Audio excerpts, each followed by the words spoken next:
Welcome to another episode of Connected Dots. I am your host, Lou Icewater, aka Duquan Hicks.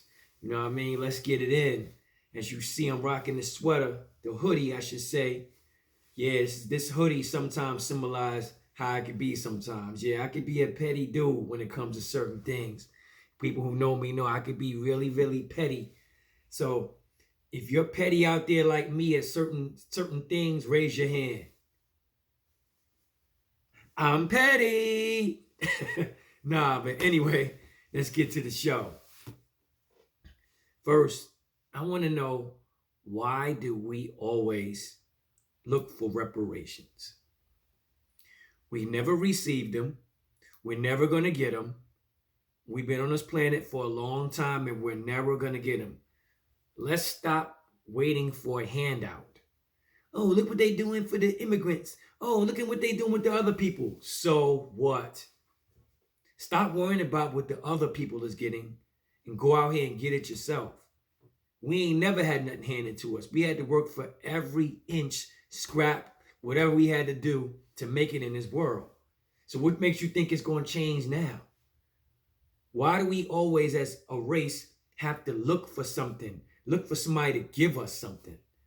You know what I mean? Go out there and get it. Real hustlers go get it. We don't be waiting on people to, we don't wait on people to give it to us. We go out there and we get it. And that's how it has to be. Stop waiting on people to give you something where you go out here and get it yourself. So I'm tired of us talking about reparations and this and that and all this stuff. Yo, cut it out. It don't make sense to me. And I think we should cut it out with the Catlin Clark thing. Now it's going too far. Jamil Hill, if I'm saying it right, whatever. If I'm saying your name wrong, correct me if I'm right or wrong. But anyway, I really respect you as a sports person. You know your sports. You on top of things. I always respect your views.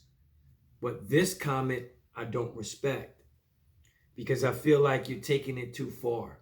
The treatment of Catlin Clark and the treatment of black athletes.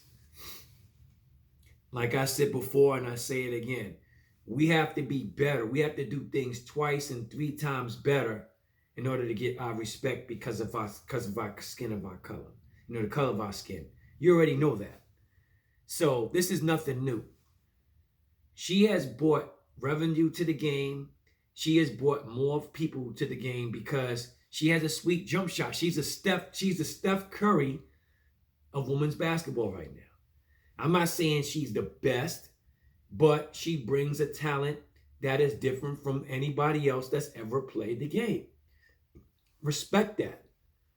Stop going at her over dumb stuff. I think that's petty to go at a woman who is getting recognition for being a specialist and what she done. She can't help if the league votes her in the All-Star game.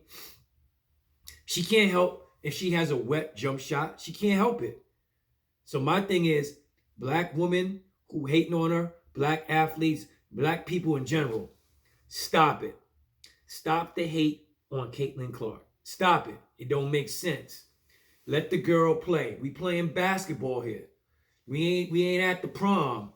You're not the queen of the dance when you get a tiara and put on your head. You know what I'm saying? You're not getting flowers thrown at your feet. Stop it. We only playing basketball. It's only basketball. That's how it's always been. Black, white, whatever. If you're that great, you're going to get recognition if you're black or white. If you suck, you're not going to get recognition. If you do stuff half butt, you're going to get half butt recognition. Let's stop saying the treating unfair of the black athletes. I'm tired of hearing that. Because my thing is, when you look at our league, you can see that there was more black women athletes who were MVPs in the WNBA than white. If you want to look at that, who was the MVP the last 2 years? 3 years, as to say. You know what I'm saying? Come on. Stop playing. And she gets recognition. She's got a statue. You know what I'm saying? So that's Miss Asia Wilson. So my thing is, please, stop all the hate towards Catlin Clark. All right? Please stop it. It don't make sense. It makes you look ignorant. It makes you look insecure. And it makes you look weak. Okay? I'm saying, that's all I have to say. I love you. I respect you, Miss Hill. I respect your sports game. I respect a lot of things. But yo, you and a lot of other women across that play basketball, please stop the hate and let them play ball. Because that's what it's about. It's about putting the ball through the hoop and winning chips. And that's what it's about. Forget all the drama stuff, all right? So that's my soapbox rant. Now, since we talking about my people, I'm going to continue talking about my people. People say, why? Why are you doing that? Because sometimes we want to blame everybody else, but we never want to blame us. And I'm the type of person, I'm fair. I can blame the other races, but I'm going to blame us too. We got to take some blame in this too. All right? Let's take some blame. Like someone was telling me about hip hop. He was like, yo, it's our fault that these kids are the way they are. And at first, I was like, hell no, it's not our fault. Hell no. But then when I realized, I said, wait, let me take a look. Let me take a step back and look. These kids glorified what we used to do. They learned that from us. They learned that from dad and unc. So we had a hand in some of the ways these kids are today. I'm not saying everything because crime has been around forever. Violence has been around forever, but we had a hand. We had a hand. So, you know, that's just like, for example, you was born in the 70s and the 80s and you had a kid in the 80s and 90s, you listening to hip hop in the car, they listening too. They vibing what you listening to. And remember, you listening to whatever they listen and they listening to what you listening to. So guess what? They're going to try to be like you or be like the person on the song. So like I said before, we had a hand in certain things. Look at the titles of the songs. I want to thank my man Hakeem Green for pointing this out for me. Ox the Light for pointing this out. Look at the titles of the songs we had back then. Ready to Die, To Live and Die in LA. All these songs that we had that deals with dying and killing and talking about bees and all this stuff. Yo, we had a hand in it. We had a hand in how these kids are raised today. I'm not saying all of it. If you agree, comment. If you disagree, comment. I want to hear comments. I don't care if you decking, you going at me hard, that's good. At least I know I got your ear. So comment on that. All right? Since we on black people issues, I'm going to talk about another black issue that's going on. My do's and don'ts for black people in 2025 that's coming up. Number one, I repeat, I do not want to see a dude sagging where I have to see his dirty drawers and his pant print. I don't want to have to see that in the street. You know what I'm saying? I don't want to see that. I don't want to see that. We don't want to see that. Get rid of that. It's played out. You look stink when you do that. Also, wearing pajamas in public, that makes you look stink. Men and women, do not do that. Please. Ban the shower cap. Do not, I repeat, wearing the shower cap out in public. That make you look stank too. Don't do that. Please. Another do's and don'ts. The big eyelashes, I don't want to see that no more. That's played out. It's on his last leg. It's like you killed all the roaches except for two because there's two roaches that still want to be there on your eye. You know what I mean? No. Let's get rid of the big lash thing. It's played out. Let's stop. Let's stop it with that. Please stop it. Stop it. Stop it. Now, do's and don'ts. Do's and don'ts, man. These are some of my do's and don'ts that I don't want to see no more in 2025. Let's ban them. Those things I said, those things need to be banned. Those things need to be banned forever. For real. It's not cool. If you go to another country, you don't see nobody sagging. But as soon as you hit America, You see people sagging. It don't make sense. It don't make sense. So the last thing I want to talk about, my people, and people gonna probably catch flack for they're gonna say this, and that's fine. I like controversy. I love it. And I'm not doing it for the likes. That's not me. I'm doing it because this needs to be said. There's a difference of holding back and saying what you gotta say. So I'm gonna say what I gotta say. All right. So how come us black people can never get together for the great of good, but can get together for the great of bad? What do I mean by that? Your man gets locked up. He gets out of jail. Hey, he's getting out of jail. Everybody want to throw a party for somebody that's been in jail for 10 years. Wow. For the great of bad. Your cousin, he just graduated. He's going to a prestigious university. You don't even want to go because you think it's corny and whack. That's just how it is. You see what I'm getting at? Another example.